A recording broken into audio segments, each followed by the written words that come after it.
The fluorescent lights of Grandview Restaurant cast harsh shadows as Margaret Whitmore's voice sliced through the dinner chatter.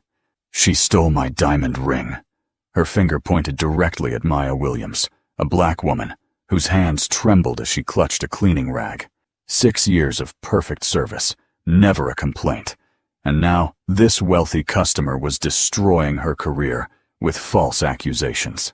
Across the dining room, Robert Sterling looked up from his business meeting, his empire built on silence when injustice occurred.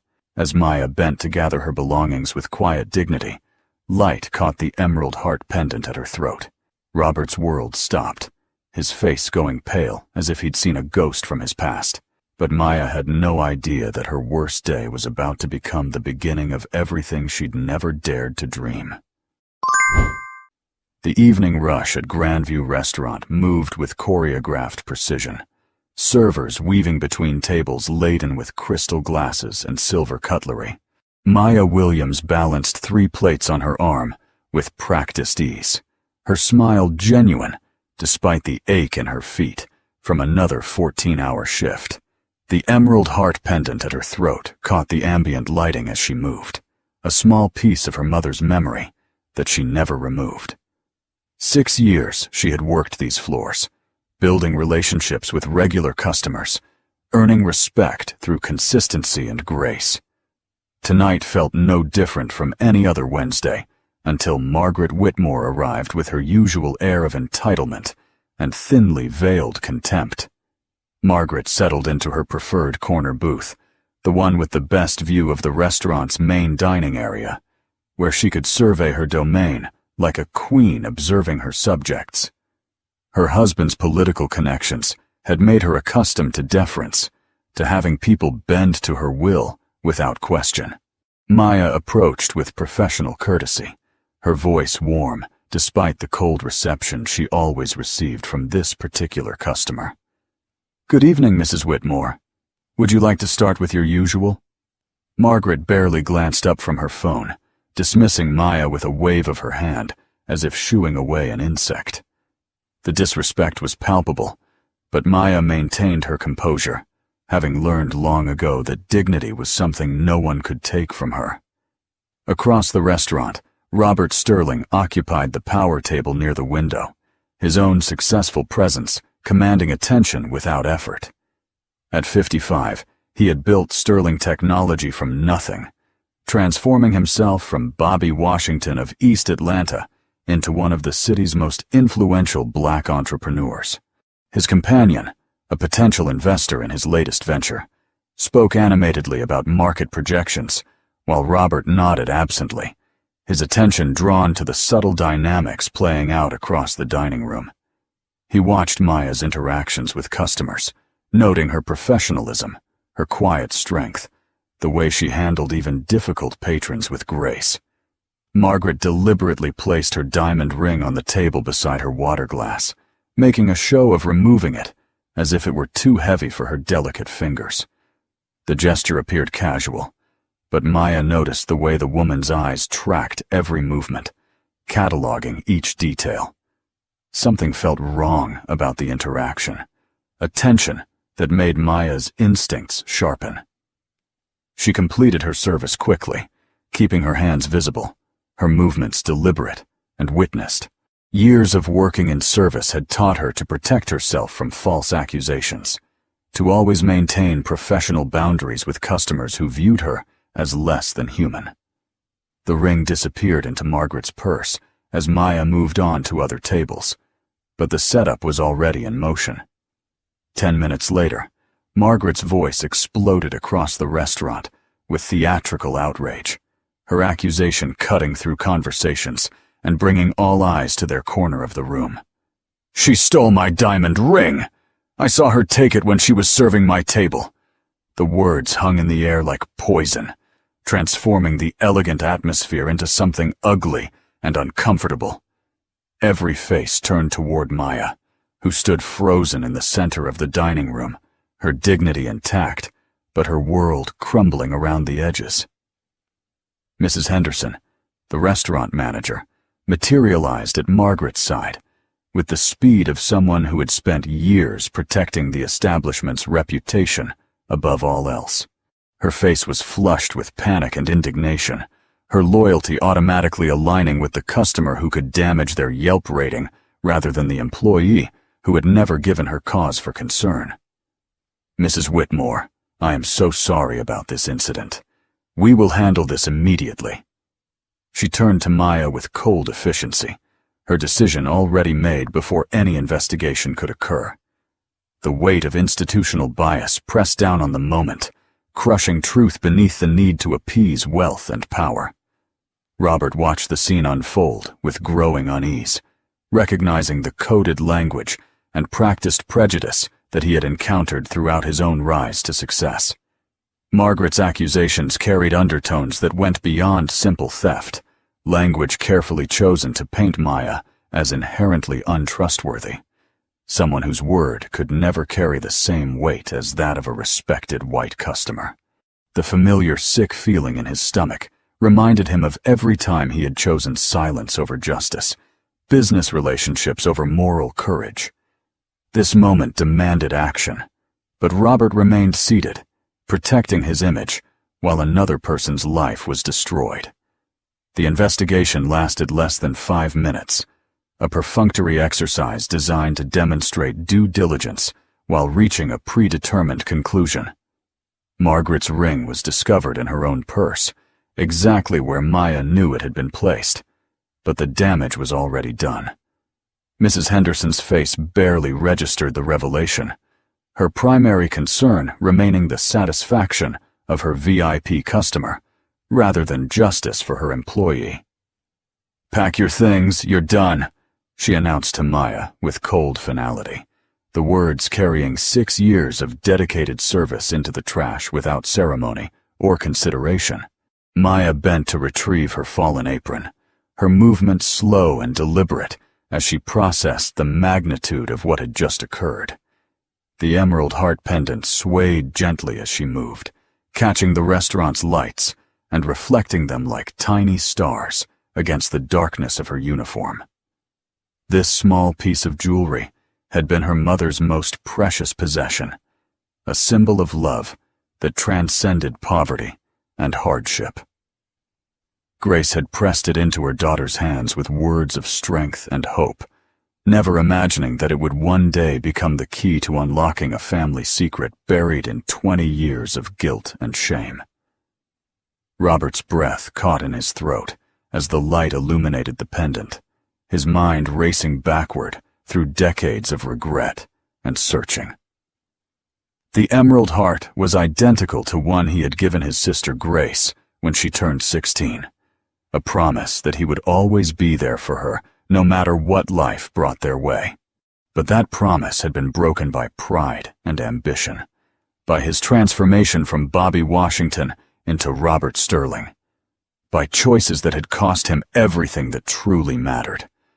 The sight of that pendant around Maya's neck sent shockwaves through his carefully constructed world, suggesting possibilities that both terrified and thrilled him.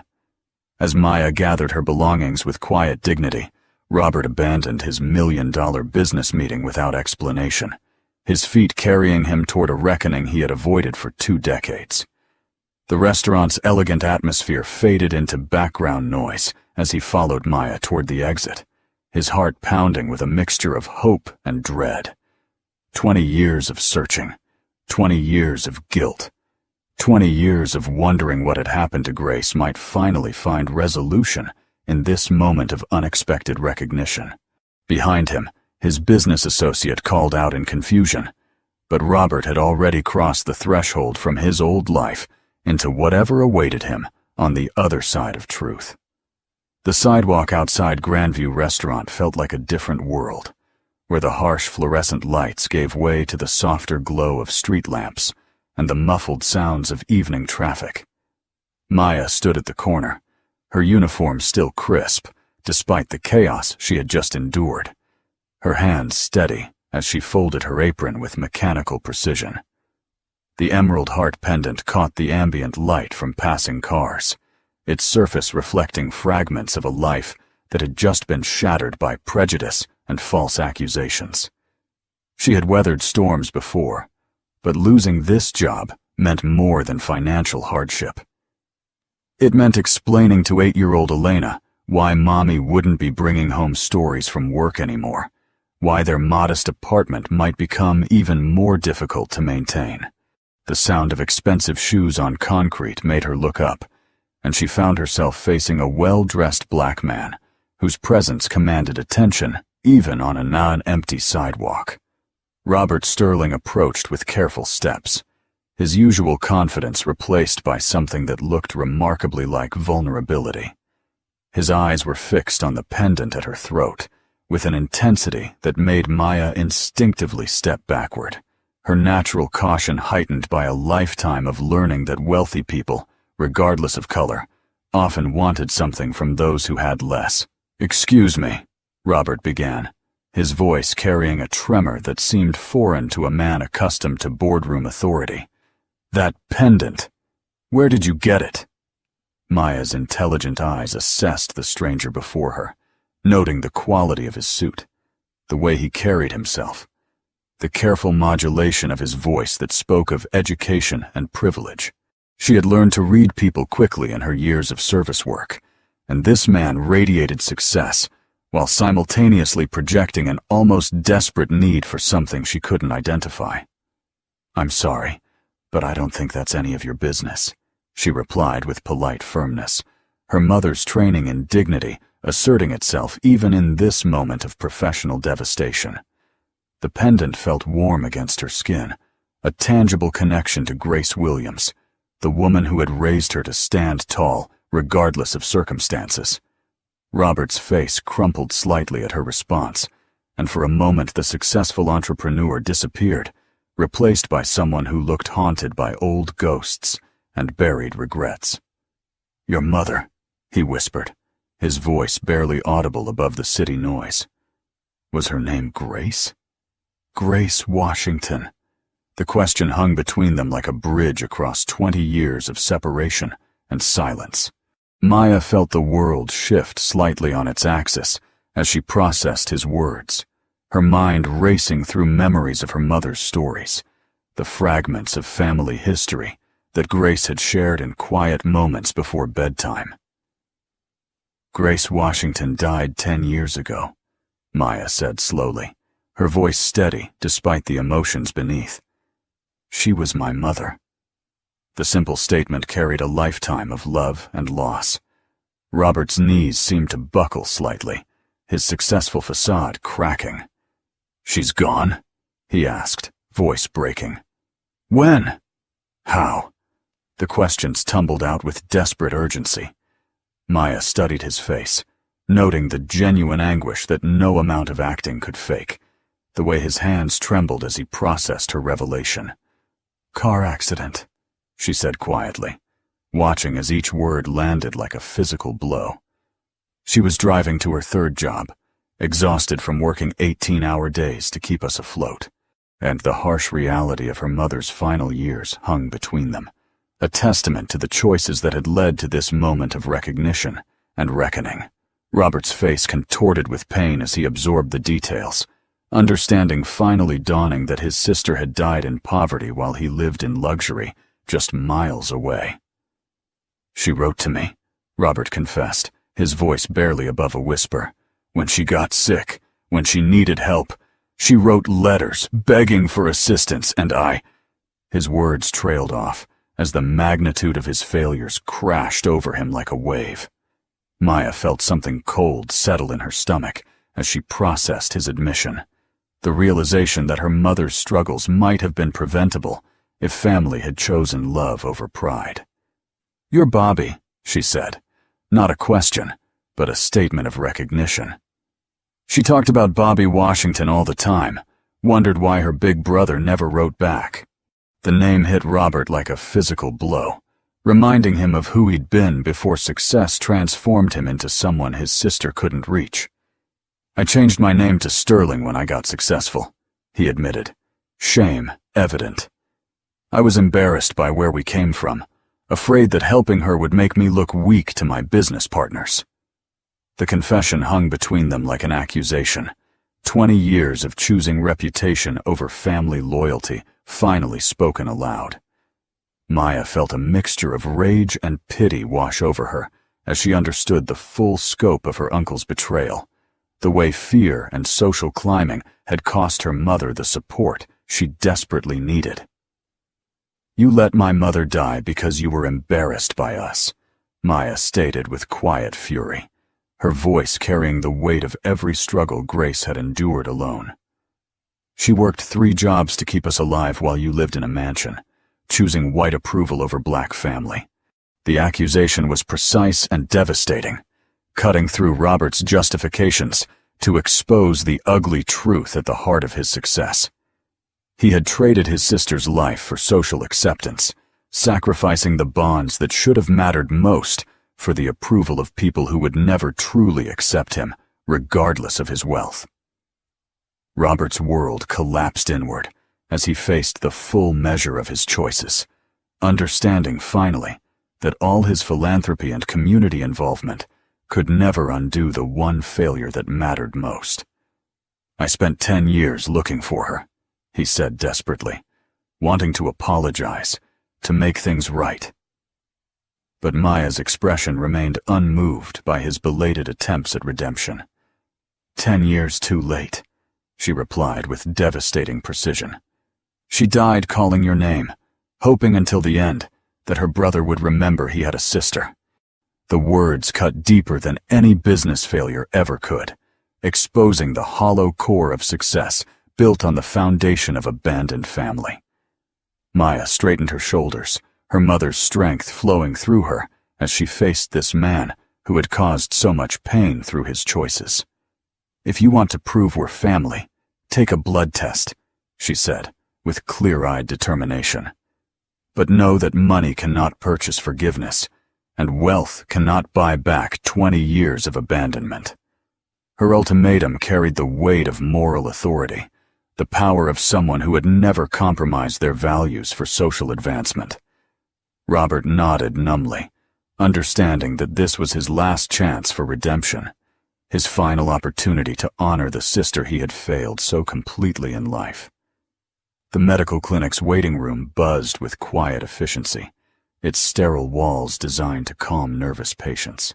Maya sat rigidly in the uncomfortable chair, her emerald heart pendant catching the fluorescent lights as she watched Robert pace like a caged animal. 3 days had passed since their confrontation outside Grandview Restaurant. 3 days of sleepless nights as she grappled with the possibility that this stranger might truly be family. Elena had asked countless questions, and Maya had struggled to explain something she barely understood herself. Dr. Peterson emerged from his office with a manila folder that contained answers to questions Maya wasn't sure she wanted resolved. His expression was professionally neutral, but something in his eyes suggested the gravity of what he was about to reveal. "The test confirms it," he announced to the 2 people whose lives hung in the balance of genetic markers and scientific certainty. "Maya Williams is your niece, Mr. Sterling. The blood samples show a 99.7% probability of familial relationship," and the words hung in the air like a verdict, transforming speculation into undeniable truth that would reshape both their worlds forever. Robert's legs gave way beneath him as the confirmation hit, with the force of 20 years of accumulated guilt and regret. He collapsed into the nearest chair, his hands shaking as he processed the magnitude of what this meant. Grace had been real. Her letters had been genuine, and this remarkable woman sitting across from him was living proof of the family he had abandoned in pursuit of social acceptance. "All those years of searching," he whispered, his voice barely audible above the clinic's ambient noise. "All those detectives I hired after she stopped writing, and she was here in Atlanta the whole time." Maya watched his breakdown with a mixture of satisfaction and unexpected pity, understanding that his pain, while deserved, was also genuine. Maya processed the results with the careful composure that had carried her through 6 years of demanding service work and single parenthood. Her mother had mentioned Bobby Washington in fragments and whispers, stories of a brilliant older brother who had escaped their poverty through education and determination. Grace had never spoken of him with bitterness, only with a profound sadness that her daughter had never fully understood until this moment. "She never stopped loving you," Maya said quietly, her words cutting through Robert's self-pity with surgical precision. "Even when you forgot she existed, even when you chose strangers over family, she kept believing you'd remember your way back to us." Robert fumbled in his briefcase with trembling hands, withdrawing a wooden box that had been his most closely guarded secret for 15 years.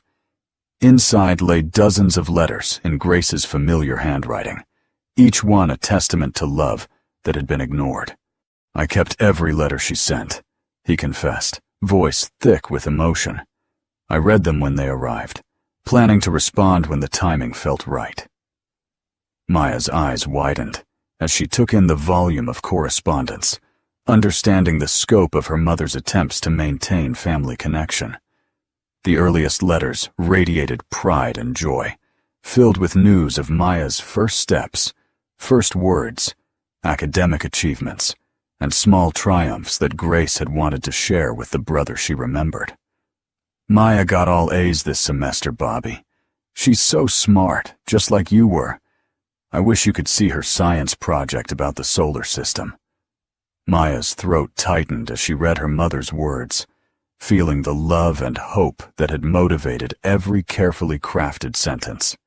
These weren't pleas for money or assistance, but simple offerings of family connection from a sister who believed that success shouldn't sever the bonds of blood and shared history. As the letters progressed chronologically, Maya could trace the evolution of her mother's circumstances and the gradual shift from pride to gentle requests for reconnection. "I know you're busy building your empire, but Maya asks about her Uncle Bobby sometimes. She'd love to meet you if you ever have time." The middle years showed Grace's growing financial struggles without explicitly asking for help, her dignity intact, even as circumstances grew increasingly difficult. Maya felt tears building as she recognized her mother's careful balance between honesty and pride, her refusal to burden her successful brother while still hoping for family solidarity. The final letters revealed the desperation Grace had hidden from her daughter during those last difficult years. "Bobby, I'm in the hospital and scared. The doctors say I need surgery, but insurance won't cover it all. Maya doesn't know how serious this is." Robert's face contorted with pain as Maya read his sister's final plea aloud, understanding the preventable nature of the tragedy that had shaped both their lives. Maya set the letters aside with careful precision, her movements deliberate as she processed the full scope of her uncle's failures and her mother's unnecessary suffering. "She worked 3 jobs toward the end," Maya said with quiet intensity, her voice carrying the weight of witnessed struggle. "Cleaning offices at night, serving breakfast at a diner, taking care of elderly patients during the day. She'd come home exhausted, feet bleeding from standing so long, but she never complained, never said a word about having a brother who could have helped with one phone call." The indictment was precise and devastating, cutting through any justifications Robert might offer for his years of willful blindness. Robert's successful businessman facade crumbled as he faced choices that could never be undone. "I hired investigators to find her after the letters stopped," he said desperately. "I wanted to apologize, to make things right, but she'd disappeared." Maya's expression remained unmoved. "She changed her name to Williams when she married my father," Maya explained. "But he left when I was 2, and she was too proud to change it back. She hid from you because abandonment hurts worse than poverty." The weight of his sister's calculated disappearance hit Robert with fresh waves of understanding and regret. Grace had deliberately made herself unfindable, choosing the known pain of poverty over the potential agony of reaching out to a brother who might reject her again. His attempts to locate her had been too little, too late, motivated more by guilt than genuine love. Maya stood up from her chair with quiet dignity, her mother's strength flowing through her as she faced the man whose choices had shaped so much unnecessary suffering. "If you truly want to honor Grace's memory," she said with clear moral authority, "help me build something that ensures no other working family suffers the way we did. Help me create change that matters more than your guilt or my forgiveness." Robert nodded through his tears, understanding that this was his last chance for meaningful redemption, his only opportunity to transform 20 years of failure into something resembling justice. The blood test had confirmed their genetic connection, but Maya's challenge demanded something far more difficult than DNA evidence. It required him to choose family responsibility over business interests, community welfare over individual success, the kind of moral courage that had eluded him for 2 decades. As they left the clinic together, the weight of Grace's memory and Maya's expectations settled on his shoulders like a mantle he wasn't sure he deserved to wear. The story exploded across digital platforms with ruthless efficiency, transforming Maya Williams from unknown waitress into a symbol of workplace injustice within 12 hours. Security footage from Grandview Restaurant had somehow found its way onto news websites, showing Robert Sterling sitting motionless while his own niece faced false accusations. The video played on loop across screens, each viewing adding layers to the narrative, reshaping public perception. Headlines screamed variations of the same devastating theme. Billionaire watched his own niece get fired and did nothing. Maya discovered her newfound notoriety when her phone began buzzing at 6 in the morning with messages from friends and strangers sharing links about her life. The invasion of privacy felt overwhelming, but she recognized the power that came with sudden visibility. Reporters had tracked down her address and employment history, interviewing former co-workers who described her as professional and unfairly treated. The narrative was writing itself, but Maya understood she could shape its direction towards something meaningful. Robert woke to find his corporate empire under siege, with news vans surrounding his office building and reporters shouting questions about family loyalty. His assistant fielded dozens of interview requests, while his PR team scrambled to control a story that had escaped any possibility of damage management. Sterling Technologies' stock fluctuated with each development, but Robert found himself caring less about financial implications than about the crushing weight of 20 years of moral failure. Elena's innocent questions over breakfast forced Maya to confront the complexity of explaining adult failures to a child who still believed in fundamental fairness. "Why is Mommy on television?" the 8-year-old asked, her bright eyes confused by the sudden chaos surrounding their normally quiet life. Maya struggled to find age-appropriate language for concepts like systemic discrimination and family abandonment, settling on simplified explanations about people not being treated fairly at work and families who had lost touch with each other. Elena's next question cut straight to the heart of the matter with the brutal honesty that only children possess. "Is the rich man really my grandpa's brother?" The question hung in the air as Maya grappled with how to introduce Elena to family she had never known existed. Robert Sterling represented both connection and complication, a blood relative whose wealth and influence could transform their lives while carrying the baggage of choices that had caused immense pain. Maya had spent sleepless nights weighing the implications of allowing this man into their carefully constructed world, understanding that Elena deserved to know her family, while fearing the disruption that such knowledge might bring. The emerald heart pendant felt heavier around her neck as she considered how Grace would have handled this impossible situation. When Robert appeared at Maya's apartment door that afternoon, he carried himself with none of the confidence that usually marked his public appearances. His expensive suit looked out of place in the modest hallway, and his hands shook slightly as he knocked on the door that separated him from the great niece he had never known existed. Maya opened the door with Elena beside her, and Robert's breath caught as he saw Grace's features reflected in the child's curious face. 20 years of wondering about family legacy crystallized in this moment of meeting the next generation, a little girl who represented both redemption and responsibility. Elena studied her great-uncle with the frank assessment that children bring to new encounters, noting his nervous energy and the way his eyes seemed sad despite his smile. "Are you the uncle who forgot about Grandma Grace?"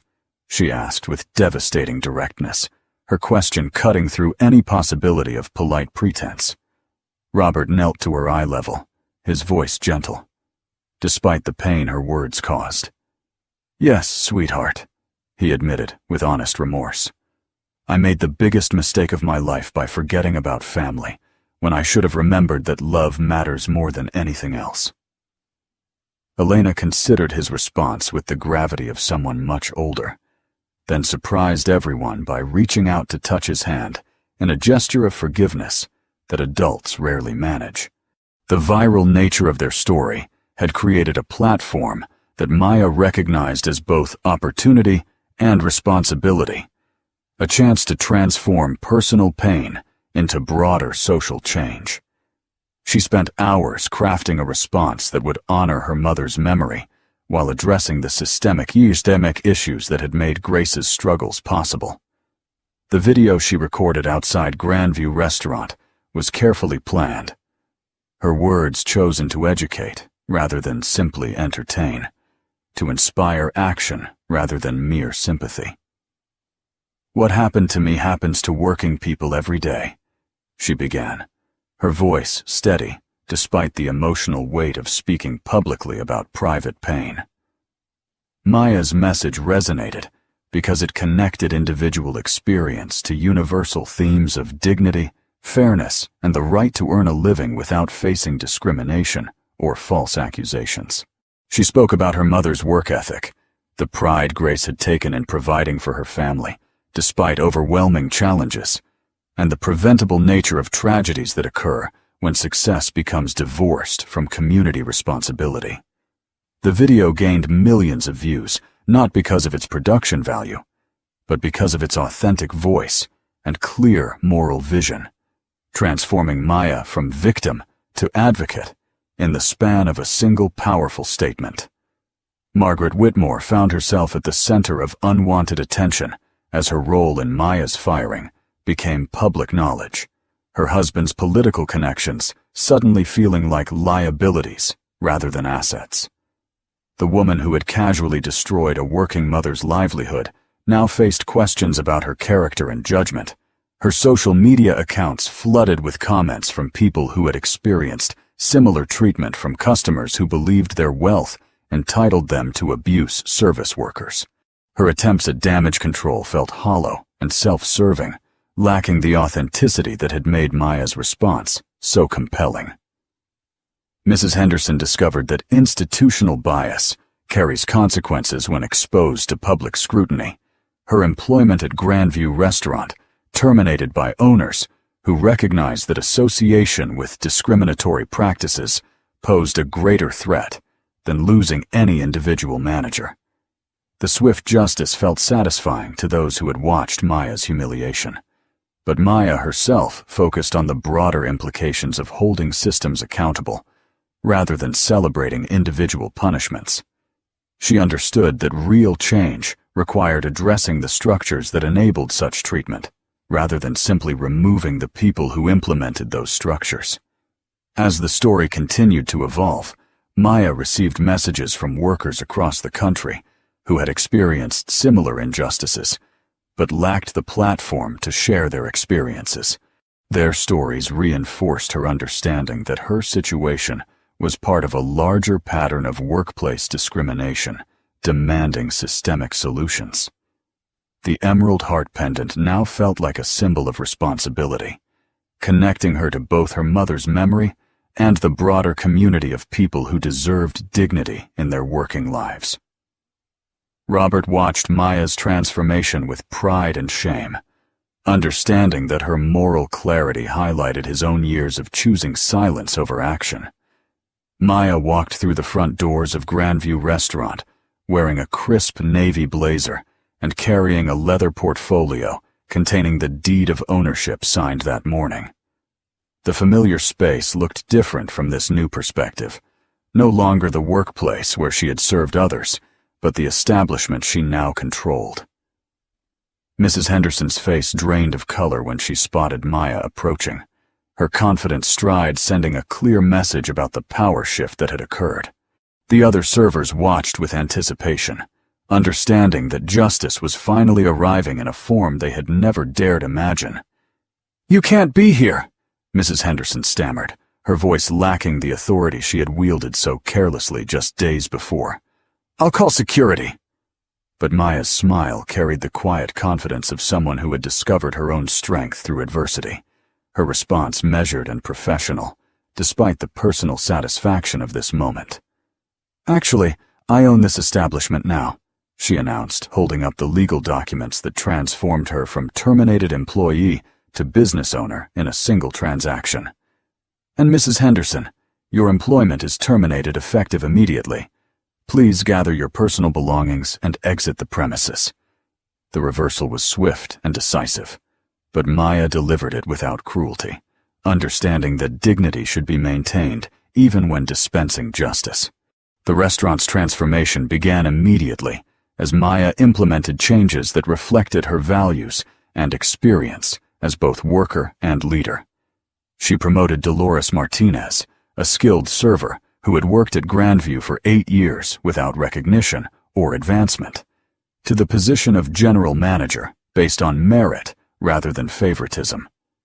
The minimum wage was raised to $20 per hour across all positions, with comprehensive health benefits and profit-sharing arrangements that ensured every employee had a stake in the restaurant's success. Every worker deserves dignity and fair compensation regardless of their background, Maya announced to the assembled staff, her words carrying the weight of personal experience and moral conviction. The changes extended beyond compensation to address the systemic issues that had enabled discriminatory treatment in the first place. Maya instituted mandatory training programs focused on respectful customer service and conflict resolution, ensuring that both staff and management understood their responsibilities to maintain a professional environment for everyone. A clear policy regarding customer behavior was posted prominently, stating that abusive or discriminatory conduct would not be tolerated regardless of spending power or social status. The message was clear. Grandview Restaurant would serve all customers who treated staff with basic human respect, but wealth would no longer purchase the right to humiliate working people. Margaret Whitmore's arrival later that week provided the first test of these new policies, her expectation of preferential treatment immediately confronted by Maya's transformed authority. The woman who had casually destroyed a career with false accusations now faced the person she had wronged, but the context had shifted dramatically in ways that left Margaret uncertain about her usual tactics. Maya greeted her with professional courtesy rather than personal animosity, understanding that revenge was less important than establishing principles that would protect future employees from similar treatment. "We serve all customers who treat our staff with respect," Maya explained calmly when Margaret demanded immediate seating, despite the full reservation book.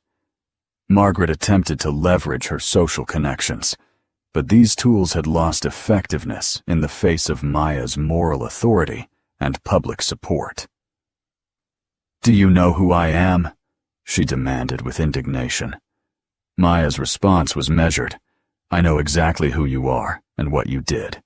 This establishment operates on principles of mutual respect, which means your behavior determines your welcome here, not your bank account." The confrontation was witnessed by other diners who had followed the story, their approval evident as they watched Maya handle the situation with grace. The accountability moment that followed was carefully orchestrated to demonstrate that actions carry consequences regardless of social position or wealth. Margaret was required to acknowledge her wrongdoing publicly or face legal action for the damages caused by her false accusations and discriminatory behavior. The apology she eventually offered was stilted and self-serving, but it represented a public admission of fault that established precedent for how such behavior would be addressed. "I acted inappropriately toward Ms. Williams," she stated for the cameras that had gathered to document this resolution. "Every worker deserves respect and fair treatment." The words clearly pained her, but Maya accepted them as a necessary step toward broader change. Robert observed these developments with a mixture of admiration and regret, understanding that Maya was demonstrating the kind of leadership he should have provided years earlier. Her ability to transform personal injustice into systemic improvement reminded him of Grace's strength and moral clarity, qualities that had been passed down to a daughter who was now using them to create meaningful change. The restaurant's success under Maya's ownership proved that businesses could operate profitably while maintaining ethical standards, challenging the false dichotomy between financial success and worker dignity that had justified so many harmful practices. The broader impact of Maya's leadership extended beyond Grandview Restaurant, as other establishments began adopting similar policies in response to public pressure and employee demands. Workers from competing restaurants sought employment at the transformed Grandview, attracted by the combination of fair compensation and respectful treatment that Maya had made standard practice. Local news outlets featured stories about the restaurant's success, highlighting how worker-friendly policies had actually improved customer satisfaction and business performance, rather than creating the financial burden that critics had predicted. Maya's office, formerly Mrs. Henderson's domain of petty authority and casual discrimination, became a space where employee concerns were heard and addressed with genuine care. She instituted monthly meetings where staff could voice suggestions and concerns without fear of retaliation, creating the kind of collaborative environment that Grace had always dreamed of finding in her various jobs. The emerald heart pendant caught the light from her desk lamp as Maya reviewed scheduling requests and benefit applications, understanding that these mundane administrative tasks were actually expressions of the values her mother had instilled through years of struggle and sacrifice. The transformation of Grandview Restaurant represented more than individual success. It demonstrated that leadership grounded in moral courage could create positive change that rippled outward through communities and industries. Maya's approach proved that protecting worker dignity was not only ethically necessary, but also economically viable, challenging business practices that had been justified as inevitable rather than chosen. As she watched the evening service proceed with efficiency and mutual respect, Maya understood that she had created something her mother would have been proud of, a workplace where people could earn their living without sacrificing their dignity or enduring discrimination. The success of Maya's leadership caught the attention of workers' rights organizations and business leaders who recognized the broader implications of her approach. Invitations to speak at conferences began arriving, offering Maya a platform to advocate for systemic changes that could benefit working people beyond her own restaurant. The journey from terminated waitress to business owner had taken less than a month, but the transformation represented years of accumulated wisdom about work, dignity, and leadership responsibility. The heavy oak doors of Robert's mansion opened to reveal a world Grace had never seen, a testament to success that had grown from their shared childhood in East Atlanta's projects. Maya moved through the marble foyer with quiet dignity, her emerald heart pendant catching light from crystal chandeliers. Robert led her toward his private study, a sanctuary where he had spent sleepless nights reading Grace's letters and wondering what had become of the sister he had abandoned for social acceptance. The home safe stood open like a confession booth, revealing treasures that had nothing to do with money and everything to do with family bonds Robert had severed through neglect. Inside, carefully preserved, lay the complete correspondence Grace had maintained for 15 years, despite never receiving a response. Maya's breath caught as she took in the volume of letters, understanding her mother's persistence and the depth of love that had motivated each page. These weren't desperate pleas, but offerings of connection from someone who believed success should strengthen family ties. The earliest letters radiated warmth and pride, filled with news of Maya's developmental milestones and achievements that Grace had wanted to share with the brother she remembered as brilliant and kind.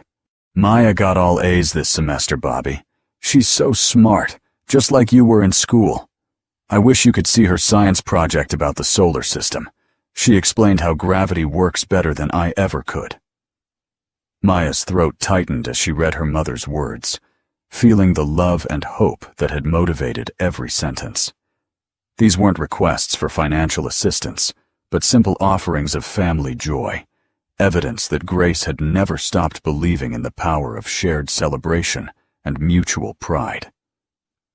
As the correspondence progressed chronologically, Maya could trace the evolution of their circumstances and her mother's growing awareness that her brother's silence was intentional rather than circumstantial. The middle years showed Grace's careful balance between honesty about their struggles and maintaining dignity in the face of apparent abandonment. "I know you're busy building your empire, but Maya asks about her Uncle Bobby sometimes. She'd love to meet you if you ever have time for family." The gentle invitations carried undertones of hurt, but Grace never allowed bitterness to poison her words or close the door to potential reconciliation. The final letters revealed the desperation that Grace had hidden so carefully from her daughter during those last difficult months. "Bobby, I'm in the hospital and scared. The doctors say I need surgery, but the insurance won't cover everything. Maya doesn't know how serious this is. I don't want to frighten her when she's doing so well in school." Robert's hands shook as Maya read his sister's final plea aloud, her voice steady despite the tears that blurred her vision. The medical bills that had seemed insurmountable to Grace would have represented a tiny fraction of Robert's monthly income, a simple wire transfer that could have saved his sister's life and changed the trajectory of 2 generations. Robert sank into his leather chair as the full weight of preventable tragedy settled over him, understanding that his sister's death had been a choice rather than inevitability. "She worked 3 jobs toward the end," Maya continued, her voice carrying witnessed struggle. "Cleaning offices at night, serving breakfast, taking care of elderly patients during the day. She'd come home exhausted, feet bleeding, but never complained. Never mentioned having a brother who could have solved everything with 1 phone call." The indictment was precise and devastating, cutting through any remaining justifications Robert might have constructed to explain away his failures. "I hired investigators after the letters stopped coming," Robert confessed desperately, grasping for evidence of belated concern that might somehow mitigate his guilt. "I wanted to find her, to apologize and make things right, but she had disappeared completely." Maya's expression remained unmoved by his attempts at retroactive redemption, understanding that his search had been motivated more by guilt than genuine love. "She changed her name to Williams when she married my father," Maya explained with quiet precision. "But he left when I was 2, and she was too proud to change it back to Washington. She hid from you because abandonment hurts worse than poverty." The revelation that Grace had deliberately made herself unfindable hit Robert with fresh waves of understanding about the depth of hurt he had caused through his silence. His sister had chosen the known pain of financial struggle over the potential agony of reaching out to a brother who might reject her again, preferring dignity in poverty to humiliation in wealth. Maya watched his breakdown with the detached compassion of someone who had processed their own grief years earlier, understanding that his pain was genuine, but insufficient to undo the damage his choices had caused to multiple generations of family. Elena's arrival at the mansion later that afternoon provided a bridge between past and present, her 8-year-old curiosity undaunted by the overwhelming luxury that surrounded them. She moved through rooms filled with priceless art and antiques with the confidence of someone who understood that material possessions were less important than human connections. "Is this where you lived while Grandma Grace was sick?" she asked Robert with devastating directness, her question cutting through any possibility of comfortable self-deception. Robert knelt to her eye level, his voice gentle, despite the pain her words caused. "Yes, sweetheart. I lived here in comfort while your grandmother struggled, and I will regret that choice for the rest of my life." The 3 generations gathered in Robert's study represented both loss and possibility, a chance to honor Grace's memory while building connections severed by pride. Maya read selected passages from her mother's letters aloud, sharing Grace's voice with the great-uncle who had never known her, and the great-niece who carried her legacy. Elena listened with intense focus, understanding that these words connected her to a grandmother whose love had shaped her mother's values. The decision to visit Grace's grave together felt like a necessary pilgrimage, a way to acknowledge the woman whose love had survived abandonment and whose memory now demanded justice rather than mere grief. They drove through Atlanta's changing neighborhoods, past the housing projects where Robert and Grace had grown up, and toward the modest cemetery where she rested beneath a simple headstone that bore only the essential facts of her existence. Maya placed the emerald heart pendant on the grave marker for a moment of silent communion, then retrieved it with the understanding that her mother's legacy lived in actions rather than symbols. Robert's words at the graveside carried 20 years of accumulated regret and the weight of opportunities that could never be reclaimed. "I'm sorry, Grace," he whispered, his voice breaking on his sister's name. "I failed you when you needed me most, and I failed Maya by depriving her of family when she deserved better. I can't undo the past, but I promise to spend whatever time I have left trying to honor the values you never compromised." Elena placed a drawing she had made earlier on the grave, a picture of 3 stick figures holding hands under a rainbow, her artistic interpretation of family reunion that transcended death and regret. As they prepared to leave the cemetery, Maya felt completion that had nothing to do with forgiveness and everything to do with understanding her mother's journey. Grace had loved unconditionally, despite abandonment, maintained hope despite rejection, and raised a daughter to value dignity over material success. The emerald heart pendant felt lighter around Maya's neck as she realized her mother's greatest legacy wasn't the jewelry, but the moral strength she had instilled in the daughter who now carried those values forward. 1 year later, Maya stood before 800 workers at the Sterling Heart Foundation's first national conference, her emerald heart pendant catching the stage lights. The convention center buzzed with energy from service workers who had traveled from across the country.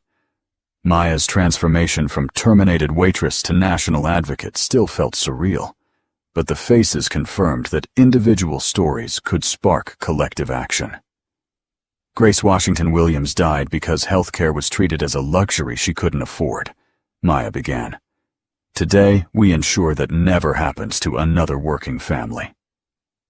The standing ovation lasted 8 minutes, one for each year Elena had lived without knowing her great-uncle. The Sterling Heart Foundation operated programs in 25 cities, providing healthcare access, worker organizing support, and legal aid. What had begun as Robert's redemption attempt had evolved into sustainable change. Maya served as national director, while Robert provided funding and expertise. Their partnership proved that family reconciliation could create broader social impact. The foundation's motto, "Family first, community always," came from Elena's suggestion. At 9 years old, she understood connections between personal relationships and social responsibility better than most adults. Elena's presence reminded everyone that this work would benefit future generations. Maya's apartment remained modest, despite her new financial circumstances. Elena attended the same public school, now improved through foundation grants. Weekly family dinners brought 3 generations together around Maya's kitchen table. Robert learned to cook Grace's favorite recipes, while Elena taught him card games that required patience rather than strategy. Sterling technology had transformed into a model for fair employment. Robert's offices now included worker representatives, comprehensive health care, and profit-sharing arrangements. Initial investor concerns had given way to improved productivity and stronger company performance. Ethical leadership proved compatible with financial success.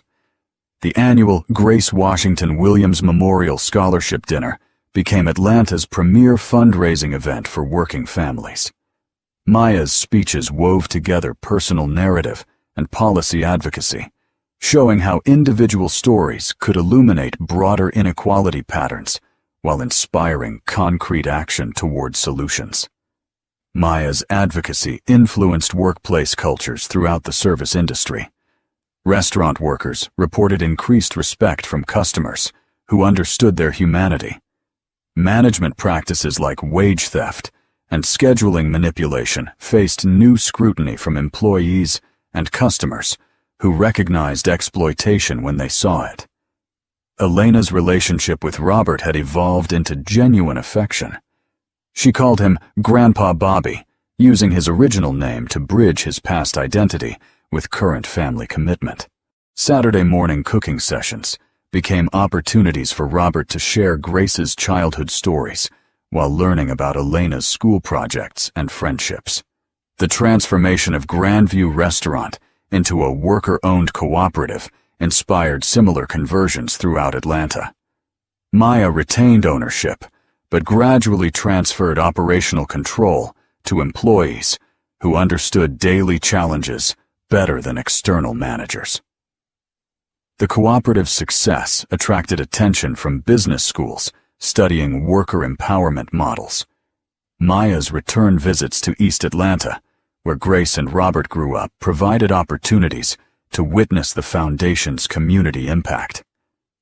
Single mothers she met reminded her of Grace's struggles, but now they had access to resources that might have changed her family's trajectory. Job training, childcare assistance, and healthcare navigation completed circles of care broken by earlier abandonment. Robert's philanthropy had evolved beyond guilt-driven charity into sustained community investment. He understood finally that Grace's values of mutual aid and collective responsibility offered better guidance than individual success metrics. His business relationships now included community leaders alongside corporate partners, reflecting priorities Grace would have recognized and approved. As Maya prepared to leave the conference stage, she touched the emerald heart pendant that had started this journey.